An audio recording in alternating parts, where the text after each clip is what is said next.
నడిపించు దేవా నీ సేవలో, నడిపించు ప్రభువా నీ త్రోవలో, నడిపించు తండ్రి నీ చిత్తములో, నడిపించు దేవా నీ అడుగుజాడలో.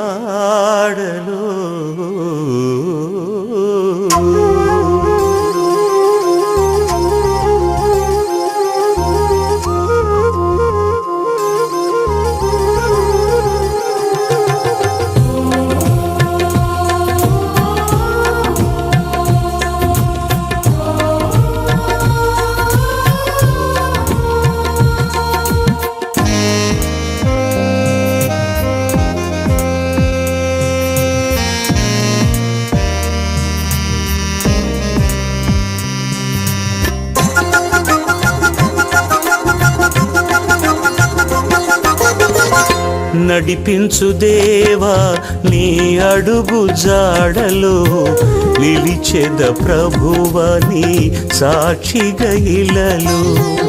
నడిపించు దేవా నీ అడుగు జాడలో, నిలిచెద ప్రభువ నీ సాక్షిగా ఇలలో. కలిమిలో నైనను లేమిలో నైనను తడబడకుండ నీతో పయనించెదను.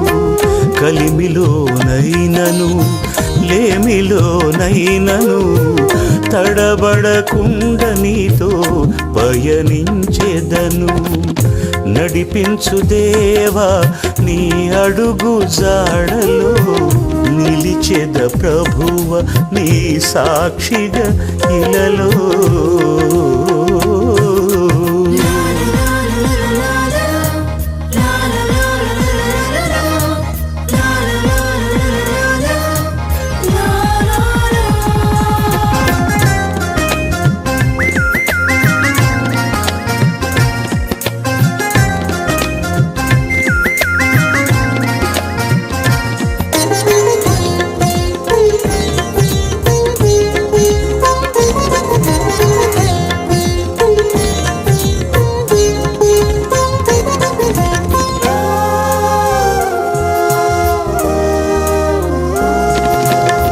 సమాధాన బంధమైన జోడును తొడుగుకొని, సత్యమనే దట్టిని నడుమునకు కట్టుకొని,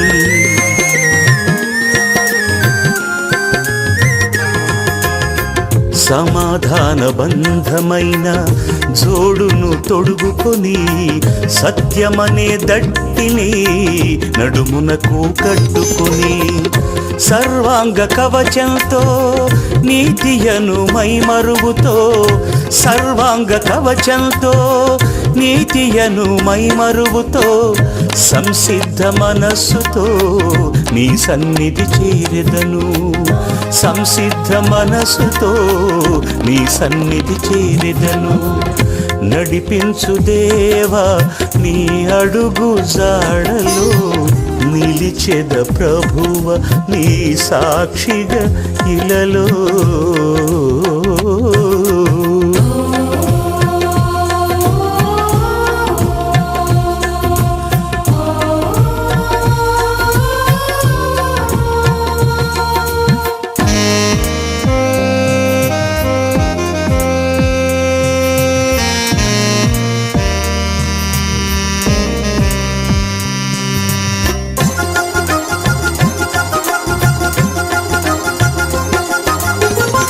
సువార్త ప్రకటించుచు సర్వ సృష్టికి వెళ్ళెదను. సమస్త జనులను నీ శిష్యులను చేసెదను.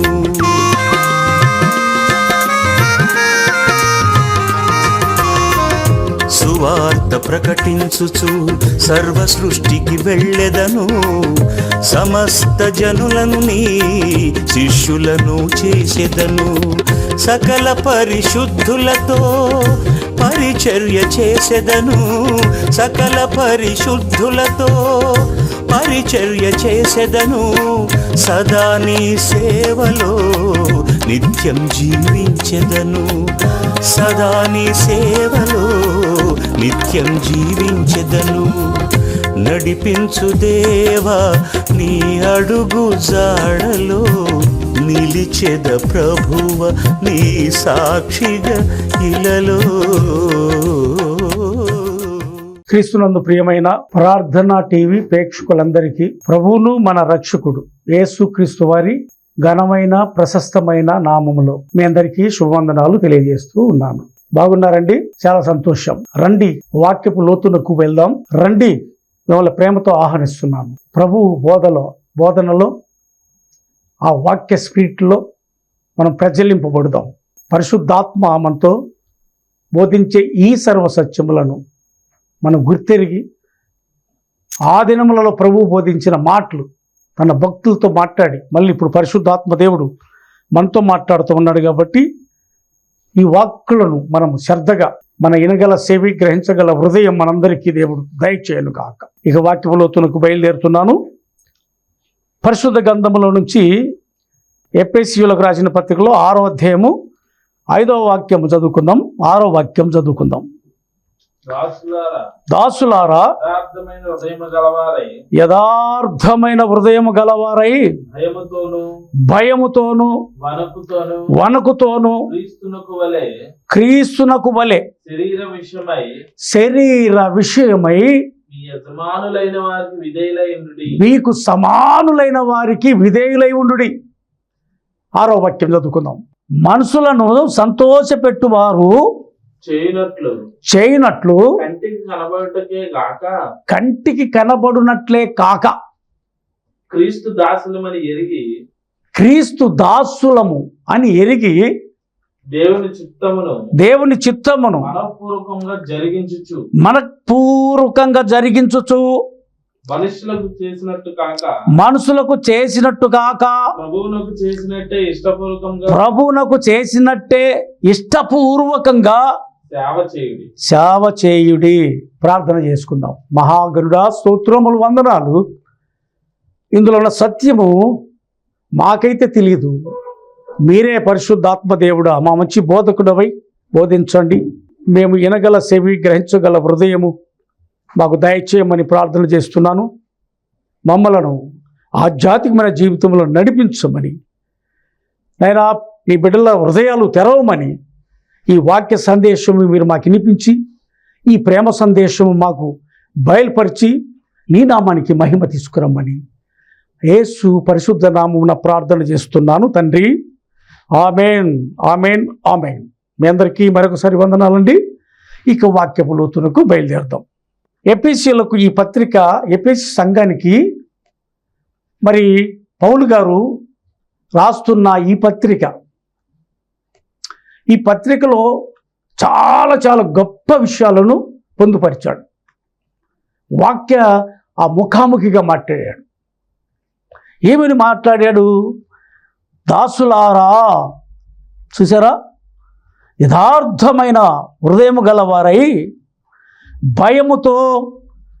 భయముతోనూ వణుకుతోనూ క్రీస్తునకు వలె శరీర విషయమై మీ యజమానులైన వారికి విధేయులై ఉండుడి. మన యజమానుడు ప్రభు అయిన క్రీస్తు, ప్రధాన కాపరి. ఆయనకు మనము ఎట్టుండాలంటే విధేయులై ఉండాలి. విధేయత, వినయం, విధేయత మనం కలిగి ఉండాలి. ఆ విషయాలను పౌలు గారు మరి ఎఫెసీ సంఘంతో విశదీకరిస్తూ ఉన్నాడు. అంటూ ఏమంటున్నాడంటే 6వ వాక్యములో మనుషులను సంతోషపెట్టువారు చేయనట్లు ఎట్టా మనుషులనంట. ఇప్పుడు దినాలలో మనము ఎవరిని సంతోష పెట్టాలని సేవ చేస్తున్నాము ఏమనుకోవద్దు దయచేసి. పరిశుద్ధాత్మ దేవుడు మనతో మాట్లాడే మాటలలో ఈ విషయాలు వచ్చినప్పుడు మనమేం ఫీల్ అవ్వాల్సిన అవసరమే లేదు. దేవుణ్ణి సంతోషపరిచేటట్టుగా ఉందా మన జీవితం? దేవుని సంతోషపరిచేటట్టుగా ఉంటే అది ఇల్లనుకోడు. మనుషులను సంతోషపరిచి మనకు కావాల్సినది నో నో నో నో ప్రభుకి తెలుసు, సమస్తం తెలుసు, సర్వం తెలుసు, మన హృదయ ఆంతరంగము తెలుసు దేవునికి. కనుక ప్రియ దేవుని బిడ్డలారా, నా ప్రియ సహోదరి సోదరులారా, ఈ వాక్యములో సత్యం ఆ సంఘముతో బోధిస్తున్నాడు పౌలు గారు. మనతో ఇప్పుడు పరిశుద్ధాత్మ దేవుడు మనకు వాటిని రిపీట్ చేస్తున్నాడు. అంతే, వాక్యమే మనకు కావాల్సినది. బయట విషయాలు నో నథింగ్, మనకు అక్కర్లేదు. అసలు సమయమే సరిపోదు వాక్యానికి, ఇక బయట విషయాలు ఎందుకు? మనము నవ్వులాటకు కాదు, వాక్యములను సత్యమును మనము చేపట్టి ఆ కీలను మూలికలను సమస్తమును విభాగించబడే వాక్య స్పిరిట్లోకి మనము ఇన్వాల్వ్ అవ్వాలి. ఎప్పుడైతే మనం ఇన్వాల్వ్ అయ్యి ఉంటామో, అంటుకట్టుబడి ఉంటామో, అప్పుడు ఫలిస్తాం. మనం ఫలించాలంటే ఈ వాక్యం ఉండాలి, గుండెలలో ఉండాలి, మన గుండెలలో ఉండాలి, అంచుల వరకు ఉండాలి. ఆ 6 రాతి బాణాల అంచుల నిండా నీళ్లు నింపినప్పుడు మధురంగా మార్చబడింది. మన ఈ రాతి బాణలో వాక్యము అంచుల వరకు ఉంటే అది పరలోక రాజ్యం చేరుస్తుంది, అంతేగాని ఇతరత కాదు. కనుక ఇక్కడ మనము కంటిన్యూస్ చేస్తే కంటికి కనబడుటకే కాక క్రీస్తు దాసులమని ఎరిగి దేవుని చిత్తమును మనపూర్వకంగా మనం జరిగించాల్సినది ఏంటంటే దేవుని యొక్క చిత్తం.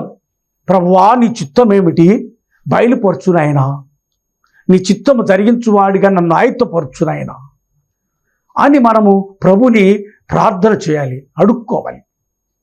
ప్రభు చిత్తం, తండ్రి చిత్తం, ఆ చిత్తం అనేది చాలా ప్రాముఖ్యం. ఆ చిత్తం చొప్పున మనం ప్రయాణం చేసినట్లయితే మనము దేవుని యొక్క పరిచారకులం, దేవుని క్రీస్తు దాసులం, మన స్వతంత్రులం. ఇట్టి మాటలు, భావన యుక్తమైన మాటలను పౌలు గారు ఈ సంఘంతో, ఎఫెసీ సంఘంతో బోధిస్తూ ఉన్నాడు. తెలుసండి, బోధిస్తూ ఉన్నాడు. ఓ ఎఫెసీ సంఘస్థులారా, ఇది పరిస్థితి. దేవుడు అంటే ఇది, ఆయన సువార్త ఇది, ఆయన మాటలు ఇవి. మనము క్రీస్తు దాసులుగా ఉండాలంటే మనం ఈ పనులు చేయాలి. కంటికి కనపడే పనులు చేయకూడదు. మనం ఈ కంటికి కనపడేదే చేస్తున్నాం, మనుషులకు కనపడాలనే చేస్తున్నాం. మన సత్క్రియలన్నీ మనుషుల ఎదుట ప్రదర్శిస్తున్నాం. మన దేవుని ఎదుట మన సత్క్రియలు ఉన్నట్లయితే అవి మనల్ని బ్రతికిస్తూ ఉంటాయి, అవి మనల్ని నడిపిస్తూ ఉంటాయి, అవి ప్రజ్వలింపజేస్తాయి. ఆయన సన్నిధిలో నిలబడ్డప్పుడు పరిశుద్ధాత్మ దేవుడు మనతో ఉండి మెల్లనైన స్వరముతో ఆ మాటల మకరందం ప్రతి హృదయానికి తాకేటట్టుగా దేవుడు మాట్లాడతాడు. ఆయన మాట్లాడితే నశించిపోయే ఆత్మలు రక్షింపబడతాయి. ఆయన మెల్లని స్వరం వినబడితే వారు హృదయాలు తెరువబడతాయి. లూదియా హృదయము తెరువబడినట్టుగా, పౌలు గారు బోధిస్తుంటే లూదియా హృదయం తెరువబడినట్టుగా. అది వాక్య స్పిరిట్ సందేశం, అదే ప్రేమ సందేశం. అది అందుకనే ఇక్కడ మాట్లాడుతూ ఏమంటున్నాడంటే, ప్రభువునకు చేసినట్టే. చూసారా, మనము మా మనుషులకు చేసినట్టు కాక ప్రభువునకు చేసినట్టే, మనుషులకు చేసినట్టు కాక ప్రభువునకు చేసినట్టే ఇష్టపూర్వకంగా మనం ఏం చేయాలంటే, మనము ఇష్టపూర్వకంగా దేవుని సేవ చేయాలి. కొంత అయిష్టము, కొంత ఇష్టము, కొంత ఇది అది నో, దేవునికి అయిష్టం. మనము ఇష్టపూర్వకంగా చేస్తే దేవుడు ఆనందిస్తాడనమాట, దేవుడు మహిమ పడతాడు. అది దేవుడు కోరుకుండేది. ఇరిగి నలిగిన హృదయాన్ని దేవుడు కోరుకుంటాడు. తెలుసండి, ఇరిగి నలిగిన హృదయం దేవునికి ఇష్టం. ఆ బలియాగం దేవునికి ఇష్టం.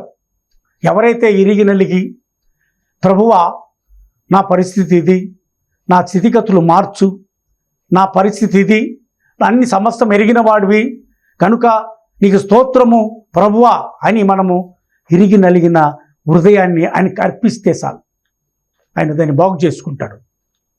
మన బాగు చేసే దేవుడు మన దేవుడు. ఎట్టి పరిస్థితుల్లో ఏ స్థితిలో నువ్వున్నా నీ స్థితిగతులు మార్చి పడివేస్తాడు దేవుడు. నా ప్రియ సోదరుడా సోదరి, నీ పరిస్థితులు ఎలా ఉన్నాయో ఒకసారి నెమరు వేసుకో, స్మరించు దేవుణ్ణి, ఒకసారి గుర్తుకు తెచ్చుకో దేవుణ్ణి. ఇవన్నీ పటాపంచలైపోతాయి. నీ జీవితాన్ని మార్చగల సమర్థుడు నేను ప్రకటిస్తున్న నజరేయుడైన యేసు. ఆయనే మార్చగలడు, ఎవ్వరు భూలోకంలో మార్చలేరు. అందుకే కాలము సంపూర్ణమై ఉన్నది, దేవుని రాజ్యం సమీపించి ఉన్నది, మారు మనసు పొందుమో, స్వార్థను నమ్ముమో. సత్యమైన వాక్కులివి, ప్రభు బోధించిన వాక్కులివి. మన హృదయాలను మార్చగల సమర్థత ఈ వాక్య స్పిరిట్లో ఉంది. మన పాదములకు దీపంగా ఉంటుంది వాక్యం. వాక్యమే మనల్ని నడిపించేది, వాక్యమే మన పాదములకు దీపం. కనుక ప్రియ మిత్రమా, నా ప్రియ సహోదరి సోదరులారా, ఎంతకాలము ప్రభుకి వ్యతిరేకంగా జీవిస్తామంతే. నీ తల్లి గర్భంలో లిఖించాడు ఇంత భూలోకంలో జీవించాలని. నువ్వు ఎట్లా జీవించినా నువ్వు జీవిస్తూనే ఉంటావు. ఏ తప్పితములు చేసినా వెంటనే ఉగ్రత రాలేదని అనుకుంటాం. కాదు, ఉగ్రత రాదు. నీకు ఇచ్చిన గడువు ఉందే. ఇంకా అంతటా మారు మనసు పొందాలని దేవుని సంకల్పం. నీ మీద ప్రేమ, అగాపే ప్రేమ. ఆ ప్రేమే నిన్ను వదిలిపెట్టట్లేదు. ఆ ప్రేమే నిన్ను కాపాడుతుంది. ఆ ప్రేమే నేను ఉచితమైన కృపచేత రక్షించాలని కోరుకుంటుంది. ఇది మిత్రమా, నా ప్రియ సహోదరి, నా ప్రియ సహోదరుడా, నీ మీద నా ప్రభుకి జాలి, ఎంత జాలో, దయా దాక్షిణ్యములు కలిగిన దేవుడు. అటువంటి మహానుభావుడు ఎందెందు ఎతికినా నథింగ్. ఆయనే పరమాత్ముడు, ఆయన పరిశుద్ధుడు, పరమాత్ముడు. ఆయనే రాజులకు రాజు, ప్రభువులకు ప్రభు. ఈ సర్వ సృష్టిని పాలిస్తున్న జగద్దాక్షకుడు మన స్థితిగతుని మార్చలేడా? మనకు కావాల్సిన ఈవులను అనుకరించలేడా? ఏ స్థితిలో ఉన్నావో నా ప్రియ సోదరుడా, ఈ వాక్యం వింటున్న నీ హృదయము దేవుడు మార్చుతాడంతే. నీతో మాట్లాడుతున్నాడు ప్రభు అంతే. నాతో మాట్లాడిన దేవుడు, నన్ను రక్షించిన దేవుడు, నిన్ను రక్షించడానికి ఆయన సమర్థుడు. ఆయన రోషము కలిగిన దేవుడు.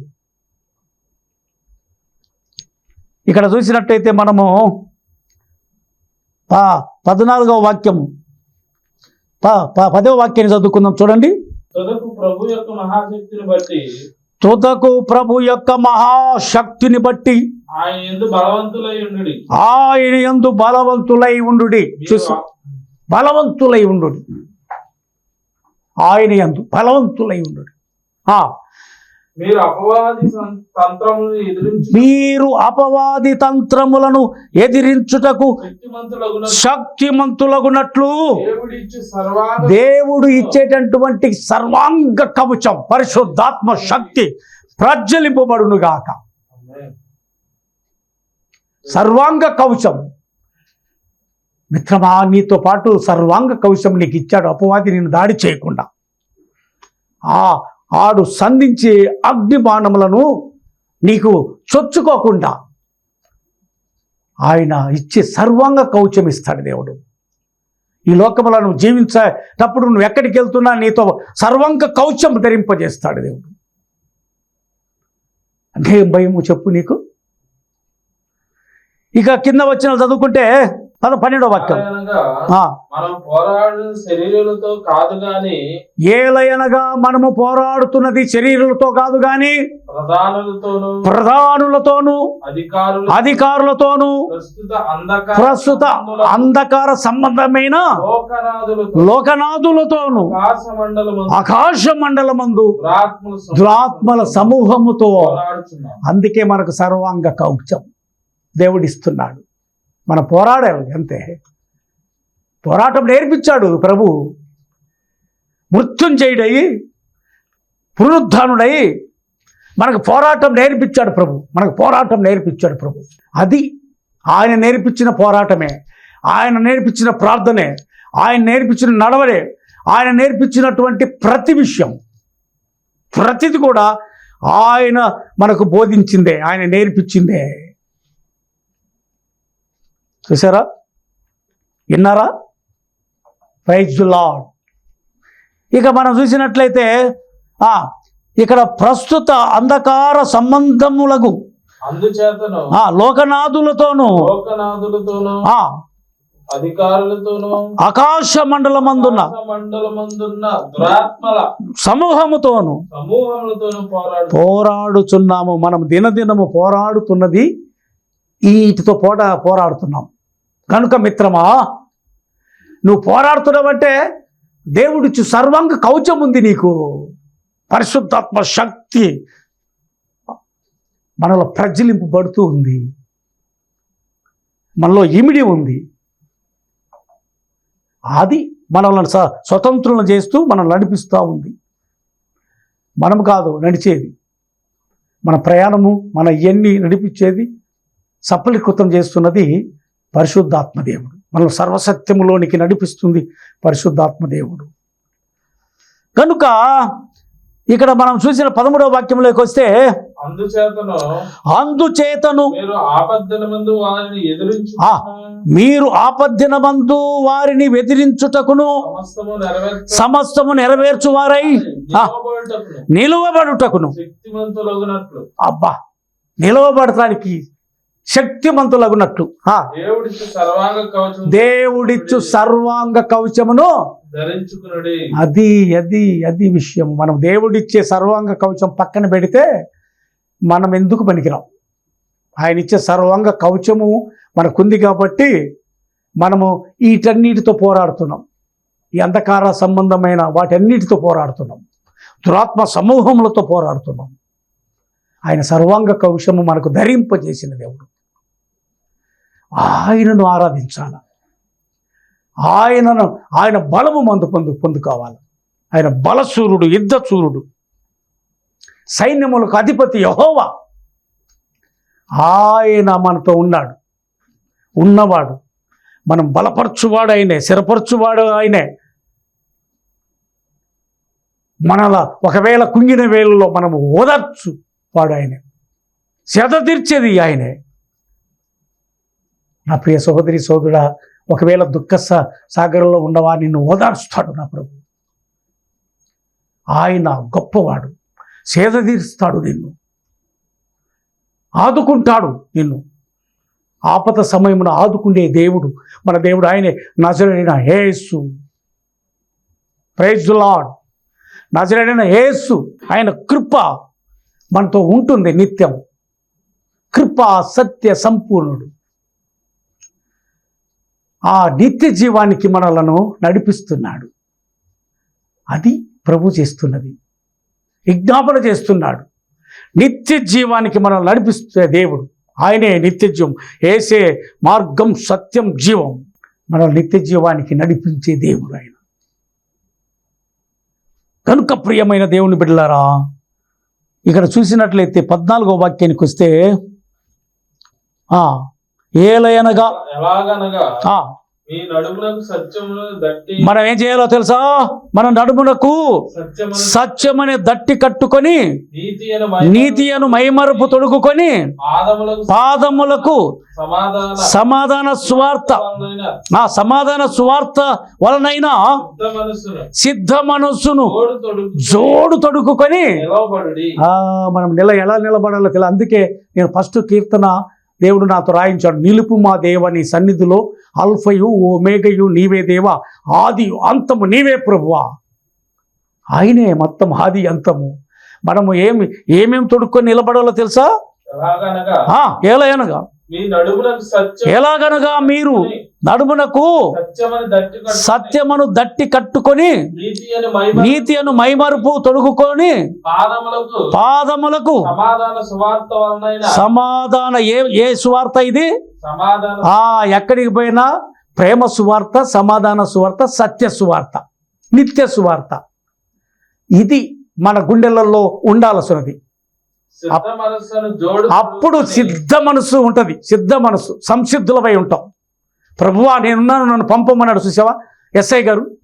ఆ మనసు ఉంటుంది క్రీస్తు యేసునకు కలిగిన మనస్సు. కనుక ప్రియ దేవుని బిడ్డలారా, ఈ వాక్యములో ఉన్న సత్యములు చాలా మనము అన్వేషణ చేస్తే చాలా మన హృదయాలు పులకరించి వికసించి పరిమళ సువాసన వెదజల్లుతాయి. ప్రభుతో ఐక్యమైపోతాం. అటు కృప, అటు మహిమైశ్వర్యము దేవుడు మనకు దయచేయనుగాక. దేవుడి వాక్యం దీవించి ఆశీర్వదించునుగా. ప్రార్థన చేసుకుందాం. దయామయ, కృపామయ స్తోత్రములు. మీరు మాట్లాడిన ఈ సర్వ విషయముల బట్టి, ఈ సంగతులను బట్టి, పరిశుద్ధాత్మ దేవుడా మాకు బోధించిన ఈ మాటలను బట్టి కృతజ్ఞతలు. ప్రతి హృదయం తాకి, ప్రతి సహోదరుడు సహోదరి నాయన ఈ వాక్యముల సత్యమును గ్రహించి నీ వైపు మళ్ళటానికి, నీ వైపు తిరగటానికి, నిన్ను కలిగి జీవించటానికి వారిని ఆకర్షించండి. వారి రక్షణ ప్రణాళికలో స్థిరపరచండి. ఆయన ఎట్టి స్థితిలో ఉన్నారో మాకు తెలియదు, కానీ నాకు తెలియదు, కానీ నీకు తెలిసిన దేవుడు వారిని ఆకర్షించండి. పరిశుద్ధాత్మ దేవ, మీరు ఆకర్షిస్తేనే మీ వద్దకు రాగలరు. ఆకర్షించి వారికి కూడా సంతోషం, ఆనందం, ఎంత దుఃఖంలో ఉన్న వారినైనా సరే ఓదార్పు చేయండి. కృపతో జ్ఞాపకం చేసుకోండి. ఈ వాక్యముల సత్యమును ప్రభు ప్రతి సర్వ సృష్టిలో ప్రతి మానవుడికి ఉపయోగపడేటట్టుగా మీరు మాట్లాడిన ఈ మాటలు ఆయన ఉత్తేజపరచండి. కృప చూపమని ఇనుచున్న బిడ్డలను, గ్రహించగలిగే బిడ్డలను, హృదయములను తెరిచి వారిని దీవించండి. వారి కుటుంబాలను ఆశీర్వదించండి. రక్షణ లేని బిడ్డలకు రక్షణ దయచేయండి. ఇది మిక్కిలి అనుకూల సమయం. ఈ సమయమును దాటకుండా మీ రక్షణ ప్రణాళికను స్థిరపరచమని నాజరేయుడైన యేసు క్రీస్తు నామములో ప్రార్థన చేస్తున్న తండ్రి. ఆమేన్, ఆమేన్, ఆమేన్. మన తండ్రి అయిన దేవుని నుండి, కుమారుడైన యేసు క్రీస్తు ప్రభువుల వారి నుండి, పరిశుద్ధాత్మ దేవుని అన్యోన్య సహవాసము సన్నిధి మనకును సకల పరిశుద్ధులకును సదాకాలము తోడై ఉండునుగాక. ఆమేన్, ఆమేన్, ఆమేన్. గాడ్ బ్లెస్ ఇవ్వండి. మీ అందరికీ వందనాలు.